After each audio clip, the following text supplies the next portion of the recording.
Hey there, we're going to make some ish art today. We're going to make art that looks apple and pear-ish. We're not going to worry about it being right or perfect. We're going to take Ramon's lead, follow his example, and just observe and let our ideas flow freely. So for this ish drawing, the first thing we're going to need is something to draw. Ramon was drawing a vase of flowers. We're going to draw 2 pieces of fruit. Now, it's not real fruit, but the good thing about that is it won't spoil or get bruised, and it will look exactly the same the next time you come to the art room. So that's good. But these lovely pieces of, we'll call them fruit, have really interesting shapes, and we're going to look carefully at them and draw them on our piece of paper. So I've already turned my paper so that it is nice and wide because I have the 2 pieces of fruit next to each other and I want to give them plenty of room. If I drew on the paper nice and tall like this, then I probably would have to cram them together and make them smaller. And speaking of big, I'm going to, well, speaking of small and big, I'm going to draw as big as I can on my paper because I really want the main focus of my piece of art to be the fruit and not the table or the background. So you're going to draw with pencil. I'm going to draw with a Sharpie just because I want to make sure you can see my lines as I draw. So the first thing I'm going to draw is the pear because it looks like it's in front. It is in front. And the reason we can tell that is because it's covering part of the apple. So I'm going to draw the pear. It kind of reminds me of a triangle with rounded corners. So I'm going to do just that. I'm going to draw kind of it's more straight on this side, and then it kind of has a bump and sticks out further on that side and then comes over like so. That looks pear-ish to me. I think the only thing missing is this little curvy part at the top that the stem is coming out of. And I'll add that as well. All right, pear-ish, and it's huge. It fills up the page. People are going to notice this pear. It's also going to be more fun to color. So I'm going to add the apple now. The apple is not like a triangle. The apple is more like a circle. It's round. It does have kind of a flat bottom, but then the rest of it is pretty much round, like that.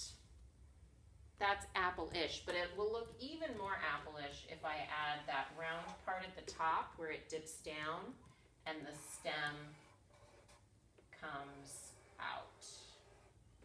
Now that looks apple-ish. 2 more important things before I add color. Number 1, I need to add a line that kind of goes behind my fruit so it looks like it's sitting on a table. And then I also want to add my name. I'm done with my pencil, or in my case, my Sharpie now, so I can begin adding color. But I'm not just going to add what I think it should look like. I'm actually going to take a good look at that piece of fruit right there. Fruit. And I'm noticing that it is mostly yellow, but I'm also seeing some orangish colors and some brownish colors. So what I'm going to do is I'm going to start with a yellow pastel, and I'm going to just add color to my pear. Now the great thing about oil pastel is that they mix with other colors of oil pastel really nicely just by coloring one over the top of another.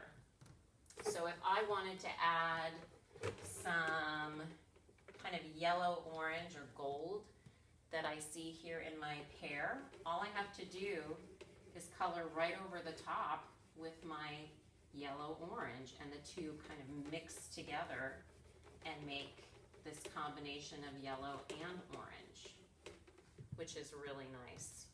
And then I can always go back and add more of my yellow where I want. I I can mix some browns into it if I want. I've got this kind of peachy color. Let me see what that does. Oh, I kind of like that. I'm just trying to add all the colors that I see, and I'm letting them mix together on the paper. I really notice a lot of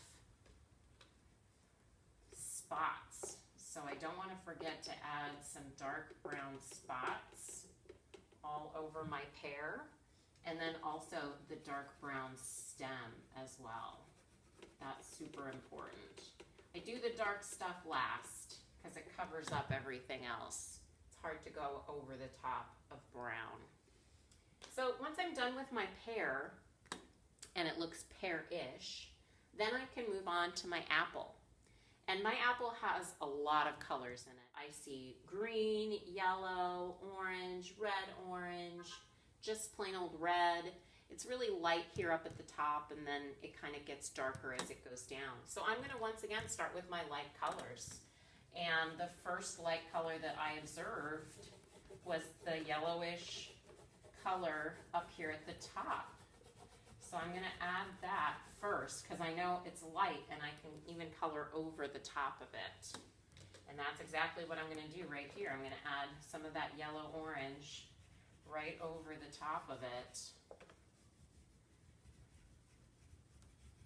And then I can go to maybe, ooh, this is red orange. Oh wow, that looks a lot like the color I see on the apple. And I know that if I want to blend this together with the other colors, I just have to color over the top and let them mix. If I want to, I can go back and use the middle color and kind of rub back and forth over the top and blend to get it to mix together nicely. That's looking pretty good. I did notice there's light green up here at the top, so I don't want to forget that. And it's even spilling out just a little bit here into my apple. And on this side, I might even want to use just good old-fashioned red, or red mixed with the red not red violet, Mrs. Baker, red orange. That might look good. So my apple's coming along. I've got a little bit of more blending and coloring to do, but I want to make sure that you have plenty of time. I'm noticing dots on this one too, so I'm adding. I want to give you lots of time to work. So, well, at least as much as I can. Make sure that you pick either the background or the table to color into, or else it kind of just looks unfinished. And you can do both. That's totally fine as well. So, good luck. Enjoy making your ish art of our fruit. And remember to relax and just think ishfully. Don't worry about being right. Don't worry about being perfect. We're just going to observe the fruit and do the best that we can.